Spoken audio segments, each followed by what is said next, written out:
comment nous est? Ça c'est la reine Gigi qui vient avec une nouvelle vidéo pour nous. Moi que nous aimons l'aime faire vidéo ça yo, l'aime répondre questions nous dans vidéo. Of course, en pile nan nous demande pour me faire une vidéo côté me chita devant caméra pour m'a répondre questions yo pour nous parce que nous voulons un visage Gigi. Mais malheureusement, tellement occupé, m'pas mettre batterie en charge pour caméra, so m'oblige faire comme ça. Pour un petit patience pour moi guys, nous tellement busy nan chercher réponse pour nous ba ça yo.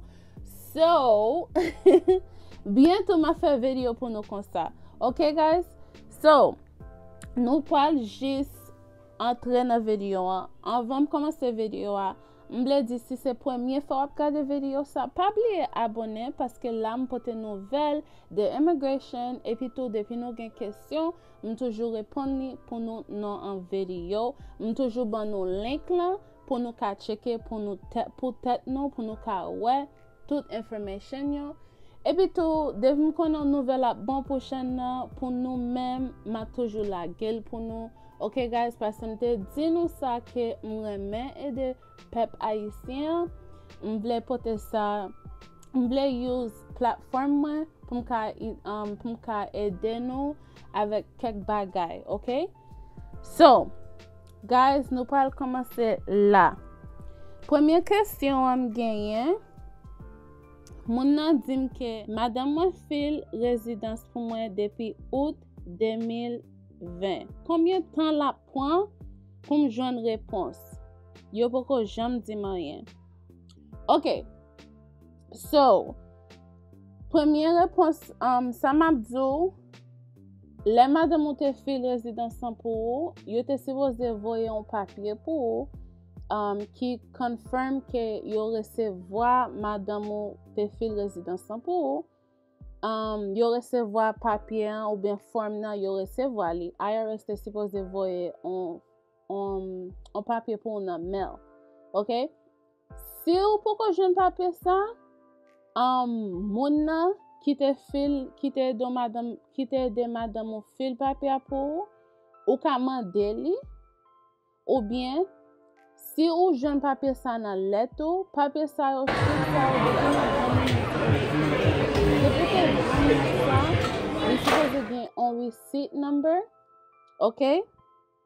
Avec receipt number ça, nous déjà connaît que ou poko connaît. Ou pa nan uscis.gov.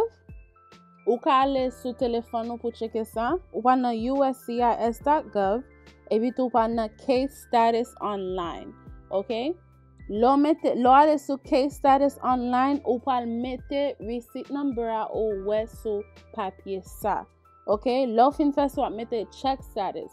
So n'importe problème ou bien erreur ou bien process qu'a fait sous case là ou après li lo pese check status. OK? D'accord. Deuxième question c'est qui site m'ka checker pour bagay immigration. Si moun get un fil papier, I don't know, mais li juste dit ça comme ça. Sou besoin checker tout bagay qui gen information de immigration, wap checker sur uscis.gov. OK? uscis.gov. OK guys? Troisième question, mon madame, est-ce que m'ka entre petite moi ak résidence? M'pense que ou vle di est-ce que ou ka entre petit ou parce que ou gen résidence ou vle entre petit ou m'kwe ou ka fait ça m'fin si ou ka fait ça m'bat fin fait tout recherche sur ça même tande en pile monde qui gen résidence yo entre petit yo mais li prend petit temps. OK?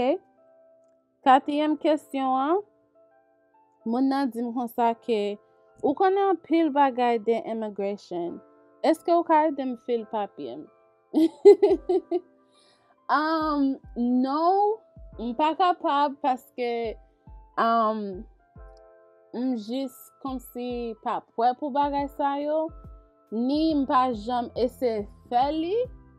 So non, pas capable do même ka bo conseil ou bien sou gon question ou ta même posem, m'ka faire research et puis m'ka di ou. En pile mon ap mandem si m'kon bagay tant que si m'fil papier pour moun parce que excuse me, parce que yo wè m'konnen pile de immigration.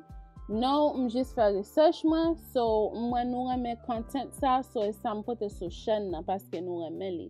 Men non m'poko ka ede moun fil papier yo. So yeah. Like I said, si gon question, ou ta me posem, ou ka posem question, men non m'poko ka ede moun fil papier. So sorry. M'pense se sa vle di.